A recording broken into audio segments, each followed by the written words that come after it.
दोस्तों नमस्ते, प्रणाम। आपको हर दिन हर रोज़ नई नई कहानियाँ से मैं आपको रूबरू कराता हूँ। दोस्तों, एक कहानियाँ आप लोग के सामने प्रसारण करने के लिए मुझे 48 घंटा समय लगता है, तब जा कर के एक कहानियाँ रेडी होती है। आपको क्या लगता है? दोस्तों, आप लोग के समक्ष हर एक कहानियाँ को पहुँचाने के लिए मुझे 48 घंटा 72 घंटा कभी कभी लग जाता है, लेकिन आप लोग जो है कभी भाव नहीं देते हैं। दोस्तों, मैं मानता हूं कि छोटा क्रिएटर हूं, लेकिन छोटा ही से तो दोस्तों बड़ा होती है। और वो आप लोग का दुलार प्यार नहीं रहेगा, आप लोग मेरे से न कमेंट में बात करते हो न लाइक करते हो, दोस्तों मैं अंदर से डीमोटिवेट हो जाता हूं। दोस्तों, रात भर में आप लोग के सामने स्टोरी जो मैं लाता हूं, रात भर लग जाता है।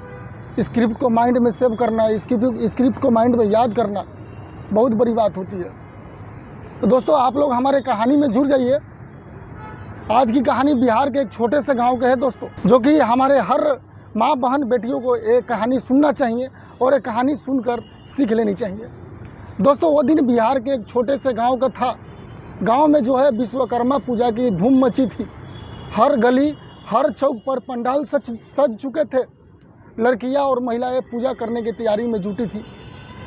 लड़कों में उत्साह था, ढोल नगारे और गीतों की गूंज पूरे गांव में जो है फैल चुकी थी। लेकिन इसी खुशी के माहौल में एक लड़की अपनी सहेलियों के साथ पूजा देखने जा रही थी। उसके चेहरे पर जो था मासूम मुस्कान थी। वो बिल्कुल नहीं जानती थी कि उस रात उसकी ज़िंदगी नर्क में बदल जाएगी। गांव के रास्ते जो था खेतों से होकर गुजरते थे। शाम के समय था और हवा भी चल रही थी और हल्की हल्की ठंड थी। लड़की ने रंग बिरंगे जो है कपड़े पहन रखे थे। उसके हाथ में पूजा की थाली थी और दिल में बस यही ख्वाहिश कि भगवान विष्णु और विश्वकर्मा ने अपने परिवार के लिए आशीर्वाद मांगे। लेकिन दोस्तों, किसे पता था कि उसी खेत में कुछ दरिंदे पहले से ताक लगाए बैठे हैं। वो लोग शराब पीकर जो है नशे में धुत थे। वो भी बिहार में शराबबंदी है, फिर भी लोग महुआ दारू पीते हैं, जो बना के घर में बेचते हैं। वो दारू पी के भूत था, उसकी नीयत पहले ही ख़राब हो चुकी थी। वो जानते थे कि पूजा के बहाने लड़कियां शाम ढलते ही बाहर निकलेगी, और इसी मौके का वो सारे लड़के इंतज़ार कर रहे थे, सारे नशेरी। कि जब अपने रास्ते पर बढ़ रही थी तो अचानक उन दरिंदों ने उसे घेर लेता है। जैसे वो लड़का घेरता है, लड़की चिल्लाने लगी, भागने की कोशिश करने लगी, लेकिन खेतों की जो सुनसान अंधेरी पगडंडी पर उसकी आवाज़ कोई नहीं सुन पाया। दरिंदे ने उसका मुंह दबा दिया और घसीट कर उसे खेत की ओर ले गया। वो लड़की रोती रही, गिड़गिड़ाती रही, भगवान को पुकारती रही। लेकिन उस वक्त उसके चारों तरफ जो सिर्फ अंधेरा था, और उस अंधेरे में भेड़ियों की झुंड की तरह उस बेचारी लड़की के ऊपर टूट पड़ा और ताबड़तोड़ दरिंदगी की सारे हद पार करने लगे। लड़की ने बहुत संघर्ष किया। उसने अपने नाखूनों से खरोंच मारी, दांतों से काटने की कोशिश की, लेकिन नशे में चूर हैवान ने उसे बेरहमी से जो है दबोच लिया और 2 घंटा लगातार अवैध संबंध बनाया। रात लंबी थी और रात उसके लिए किसी मौत से कम नहीं थी। घंटों तक उसके साथ हैवानियत होती रही। दरिंदे एक एक करके उसके जिस्म को नोचते रहे। उसकी चीखें खेतों की मिट्टी में दब गई। उसकी आंख से जो आंसू बहते थे वो उस काली रात में जो है गुम हो गई। वो बार बार कहती रही कि मुझे छोड़ दो, भगवान के लिए मुझे छोड़ दो, लेकिन उन दरिंदे के कानों पर जो जरा सा भी असर नहीं हुआ। उनकी हंसी गूंजती रही, उनकी हैवानियत बढ़ती रही और मासूम लड़की बेचारे की टूटती रही। दोस्तों, पूरी रात वो लड़की के साथ बेचारे की जुलूम चलता रहा। सुबह जब सूरज निकला तो खेत की ओस भी शर्म से भीग गई थी। लड़की अर्धमरी हालात में वहीं पड़ी थी। उसके कपड़े जो है तार तार हो चुके थे, चेहरा खून से लथपथ हो गया था और आंखों में अब सिर्फ खालीपन बचा था। सुबह गांव के लोग जब खेत की तरफ गए तो उन्हें वहां वो नज़ारा दिखा जिसने उनकी रूह तक हिला दी। लड़की जो है खून से लथपथ जो है बेसुध पड़ी थी। उसकी सांसें चल रही थी लेकिन बहुत धीमी थी।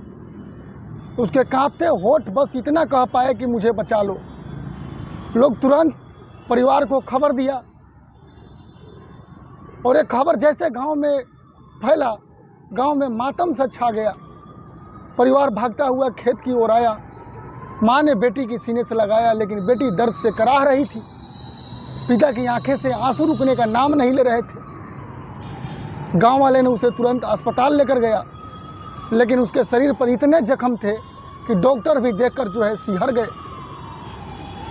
डॉक्टर ने कहा यह मामला पुलिस केस की है, तुरंत रिपोर्ट दर्ज करवाइए, क्योंकि मैं बिना रिपोर्ट के मैं इस लड़की का इलाज नहीं कर सकता। तुरंत पुलिस को बुलाया गया। पुलिस आई, जांच शुरू हुई। लड़की ने अपने टूटी फूटी आवाज़ में दरिंदों को नाम बताए। वे लोग जो है गांव के ही थे, जिन्हें सब जानते थे, लेकिन उसकी असली तस्वीर उस रात सामने आई थी। पुलिस ने छापेमारी की, जो है कुछ को उसी रात पकड़ लिया गया, क्योंकि जो है वो लोग गांव के ही थे। लफे लफंगे सारे गांव के थे, कुछ फरार हो गए, लेकिन गांव का गुस्सा फूट पड़ा। लोग चीख चीख कर इंसाफ की मांग करने लगे। गांव में भयंकर जो है हो हल्ला होने लग गया। दरिंदे को फांसी दो, दरिंदे को फांसी दो, तभी न्याय होगा। लड़की ज़िंदगी और मौत के बीच जो है जूझती रही। अस्पताल में उसकी हालत गंभीर थी। डॉक्टर ने उसे आईसीयू में भर्ती किया।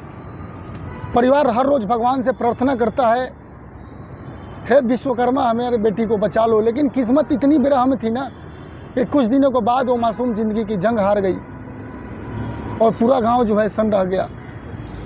पूरे इलाके में जो है मातम छा गया। लोगों ने कैंडल मार्च निकाला। हर घर से यही आवाज़ आई, बेटिए की इज्जत से खेलने वाले को कोई हक नहीं, उन्हें सिर्फ फांसी चाहिए। पुलिस ने केस को फास्ट ट्रैक कोर्ट में डाला। गवाहियों और सबूतों के आधार पर दरिंदों को गिरफ्तार किया गया।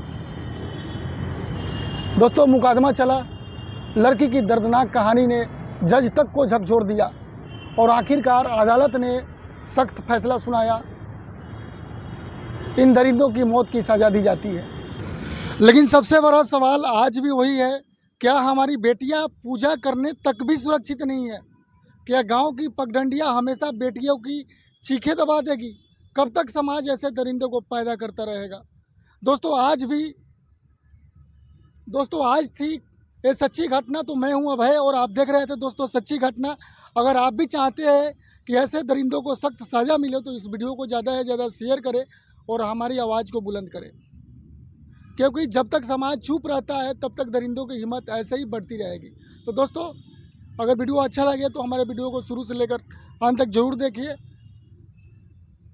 और फिर मिलते हैं कल 8 बजे रात सच्ची घटना स्टेज के माध्यम से। जब तक के लिए दोस्तों नमस्ते, प्रणाम।